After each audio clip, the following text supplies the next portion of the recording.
తాకట్లో ఉన్న మీ బంగారాన్ని విడిపించి ఆ రోజు ఆన్లైన్ రేటుకి కొంటాం. Sharma gold company. శ్రీ మహాగణాధిపతయే నమః. శ్రీ మహాసరస్వత్యై నమః. శ్రీపాదవల్లభ నరసింహ సరస్వతి శ్రీ గురు దత్తాత్రేయాయ నమః. నేటికి 12 రోజుల క్రితం ఒక వీడియో, 16 రోజుల క్రితం ఒక వీడియో మనం చేసుకోవడం జరిగింది. మొన్న మనకు 6వ తారీఖు తులేకాదశి వచ్చింది. ఆ తులేకాదశి నుంచి భూభ్రమణం ఏ రకంగా మారబోతుంది అనేటువంటి విషయాలు మనం చెప్పుకోవడం జరిగింది.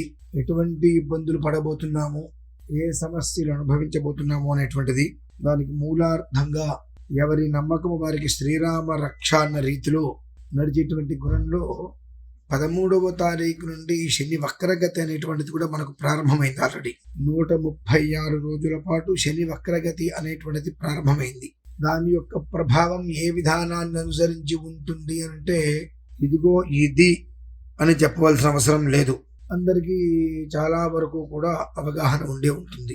తస్మాత్ శాస్త్రం ప్రమాణంతే వర్తతే, ఏం జరుగుతుందిలే అనేటువంటి ఒక్క విధానాన్ని వదిలివేచి ఏమీ జరగవద్దు అనేటువంటి విషయాన్ని ఎక్కువగా దృష్టిలో ఉంచుకోవడం చాలా అవసరం. చెప్పినా కదా ఇంతకుముందు, 2025 అనేటువంటిది కొంతమందికి పీడకలల, కొంతమందికి ఎంతో గొప్పగా మిగిలిపోతుంది.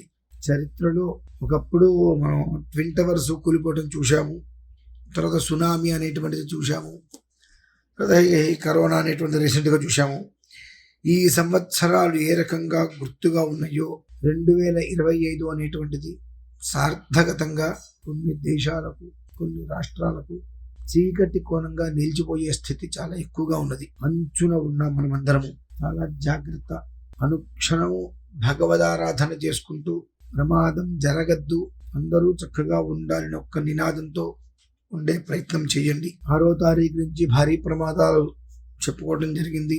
అప్పటి నుంచి ఇప్పుడు నేను ఎక్కడైతే అమెరికాలో ఉన్నాను, టెక్సస్లో మొత్తం చాలా ప్రమాదం వచ్చింది. మరొక చోట పెద్ద భూకంపం అనేటువంటిది ఏర్పడి పెద్ద పెద్ద బిల్డింగ్స్తో సహా పడిపోవడం జరిగినాయి. ఒక క్షణం విపరీతమైన ఎండ, మరొక క్షణం అద్దు చుక్కని వర్షం అల్లకల్లోలంగా అయితే ఉన్నది. ఇక్కడ హైదరాబాదు గురించి కూడా మనం చెప్పుకున్నాము. మరి ఏ స్థితిలో హైదరాబాదు ఉందో కూడా మీరు ఒకసారి గమనించండి. ఏ స్థాయిలో జలప్రలయం అనేటువంటిది, జల దిగ్బంధన అనేటువంటిది హైదరాబాద్లో జరిగిందో గమనించండి మీరందరూ కూడా. ఖచ్చితంగా నేటికి 12 ఒక వీడియో, 16 రోజుల క్రితం ఒక వీడియో, ఈ రెండూ చూస్తే జరగబోయే రోజులు ఏదైతే చెప్పబడి ఉందో అక్షరాల అదే నడుస్తుంది. ఎన్నో రకాలుగా భగవదారాధన చేసుకోమని చెప్పాం. ఎవరికి కూడా తన దాకా వస్తే కానీ తనకు తెలియదు కదా అన్న స్థితిలో ఉన్నారు. నష్టం మనకు కాదు కదా అని అనుకుంటున్నారు. నష్టం అనేటువంటి పదం ఎవరికైనా ఒకటే, మీకైనా నాకైనా ఎవరికైనా నష్టం అనేటువంటి పదం ఒకటే. కనుక ఆ నష్టం అనేటువంటిది వాటిల్లకుండా ఉండాలి, దాని యొక్క ప్రభావం తగ్గుముఖంగా ఉండాలంటే భగవదారాధన తప్పదు. ఎన్నో ఎన్నో ఎన్నో చూడరానివి, వినరానివి మనం చూస్తున్నాం. తెల్లవారు లేస్తే పేపర్ చూసినా, యూట్యూబ్ చూసినా, ఏది చూసినా ఇలాంటివి దుష్కర్మలు, ఘోరమైనవి, భయంకరమైనవి, వినరానివి, చూడరానివి మనం చూస్తున్నాము. ఇంత పూర్వం పెద్దగా లేనటువంటివి కూడా ఇప్పుడు ఎన్ని చూస్తున్నామో తెలుస్తూనే ఉంది. కనుక అవి దృష్టిలో ఉంచుకొని, ఏంటిదంతా మనం కూడా కారకులమే కదా అనొక విషయాన్ని దృష్టిలో ఉంచుకొని భగవదారాధన చేసుకోవడం అత్యంత శ్రేయోదాయకం. చీకటి అనేటువంటిది ఎవరికైనా చీకటే. వెలుతురు ప్రతి ఒక్కళ్ళు కోరుకుంటారు, చీకటిని ఎవరు కోరుకోరు. కానీ అంధకూపంలోకి వెళ్ళిపోబోతున్నాము. ప్రపంచ పటంలో కొన్ని దేశాలు ఏమవుతాయో తెలియదు, తలకిందులుగా అయిపోయే ప్రమాదాలు చూస్తూనే ఉన్నాం. భగవంతుని ఒకటే కోరుకోండి, ఈ ప్రమాదముల నుంచి ఆస్తి నష్టం జరిగితే పర్లేదు, ప్రాణ నష్టం జరగకుండా ఉండాలని భగవంతుని చెప్పి కోరుకోండి బాగా. అదొక్కటే మనల్ని కాపాడేది.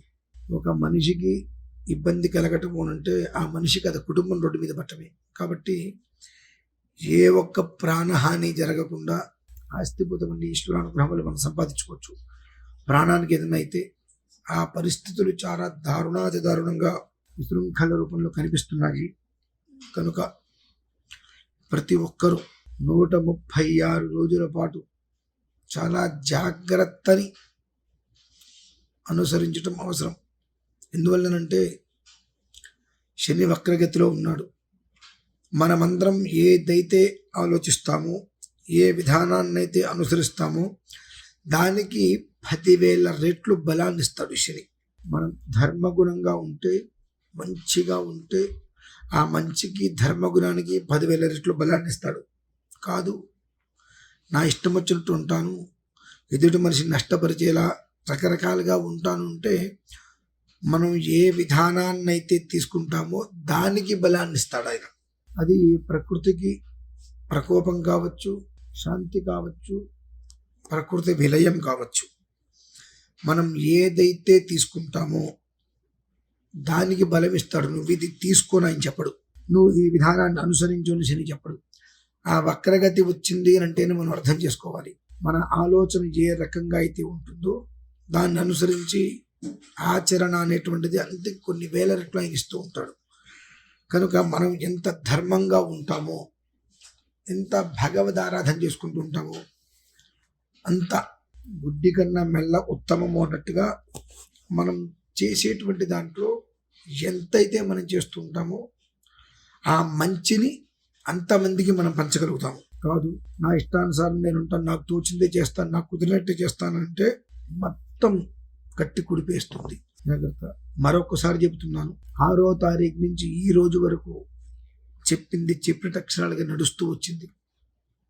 భూకంపాలు, జలప్రళయాలు, అగ్ని విలయాలు చూస్తూనే ఉన్నాం. ఇవి ఇంతకన్నా వృద్ధి కాకుండా ఉంచుకోవటము, వృద్ధిని కలిగించకుండా చూసుకోవటం అనేటువంటిది మనందరి యొక్క బాధ్యత. కనుక ప్రతి ఒక్కళ్ళు ఈశ్వర ఆరాధన చేయడానికి ఉద్యుక్తులు కండి. రేపు 24వ తారీఖు అమావాస్య చాలా గొప్పది, ఆది అమావాస్య అంటారు. ఆ అమావాస్య రోజు నాడు ఈశ్వరారాధన ఎంతగా చేస్తామో దానికి తగ్గట్టుగా జరిగే ఉపద్రవాల నుండి మనం బయటపడడానికి అవకాశం ఉంటుంది. కొంచెమైనా త్రుటిలో తప్పిన ప్రమాదము అంటారు, ఆ త్రుటే మనకు కావచ్చు తప్పడానికి. కనుక ఆ 24వ తారీఖు విశేషమైంది కనుక అమావాస్య భగవదారాధన చేసుకోండి. సాధ్యమైనంత వరకు 24వ తారీఖు రోజు నాడు బడబానల మహానీలకంఠాస్త్ర మంత్రం ప్రతి ఇంట్లోనూ 121 జ్యోతులు, దీపాలు, చిన్న చిన్న ప్రమిదలైనా సరే తీసుకొని ప్రతి ఇంట్లోనూ కూడా 121 దీపాలు వెలిగించగలిగితే 11 మంది జీవితాలు నిలబడతాయి. అలా ప్రతి ఇంట్లో 121 దీపాలు వెలిగించడం మొదలు పెడితే అమావాస్య రోజు నాడు ఆ ఇంటికి సంబంధించి 11 మంది ప్రశాంతంగా ఉంటారు అంటే దాన్ని బట్టి మీరు లెక్క వేసుకోవచ్చు. ప్రతి ఇంట్లోనూ కూడా 121 జ్యోతులు వెలిగిస్తే ఆ ఇంటి కుటుంబ సభ్యులు 11 మంది నిలిచి ఉంటారంటే మన కుటుంబానికి ఎలాంటి హాని జరగనట్టే. ఆ ఒక్క విషయాన్ని దృష్టిలో ఉంచుకొని జరగబోయేటువంటి ప్రమాదాలని నివారించుటకై, తగ్గించుటకై భగవదారాధన చేసుకుంటూ అమావాస్య రోజు నాడు 121 జ్యోతులు ప్రతి ఒక్క మనిషి వెలిగించి ఆ వెలుతురులో తన యొక్క జీవితాన్ని మార్గదర్శకతగా సుఖవంతంగా ముందుకు తీసుకువెళ్ళాలి. ఈ యొక్క ప్రమాదాల రీత్యా ఎవరికి ఎలాంటి అర్థము జరగకూడదని కోరుకుంటూ సెలవు తీసుకుంటాను.